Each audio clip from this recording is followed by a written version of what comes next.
હાય શું કરે છે? સ્ટ્રોબેરી સીડ સ્ક્રેપ કરું. ઓકે, કેવી રીતે તે આવા સીડ્સ કાઢ્યા સ્ટ્રોબેરીમાંથી? સ્ટ્રોબેરીના સીડ પાર્ટ છે ને હા, એ પહેલા કાઢ્યા. ને પતલી સ્કીનમાં મમ્માએ સ્ક્રેપ કરી દીધું હા અને પછી પેપર ટાવલ પર મૂકી અને એને 2-3 ડેઝ ડ્રાય થવા દીધા, રાઈટ?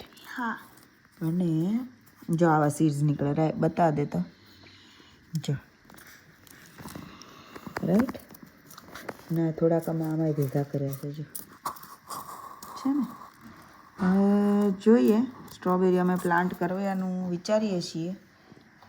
બધા કપ્સ seeds અમે આમાં લઈ જ આવ્યા નાખ. છીએ અને પછી અમે પ્લાન્ટ કરી દઈશું. જો પ્લાન્ટ થશે ને તો ઈયાન તમને બતાવશે, હે ને?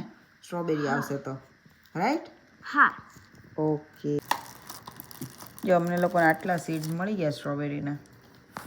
ચલીએ ને હવે પ્લાન્ટ કરી દે.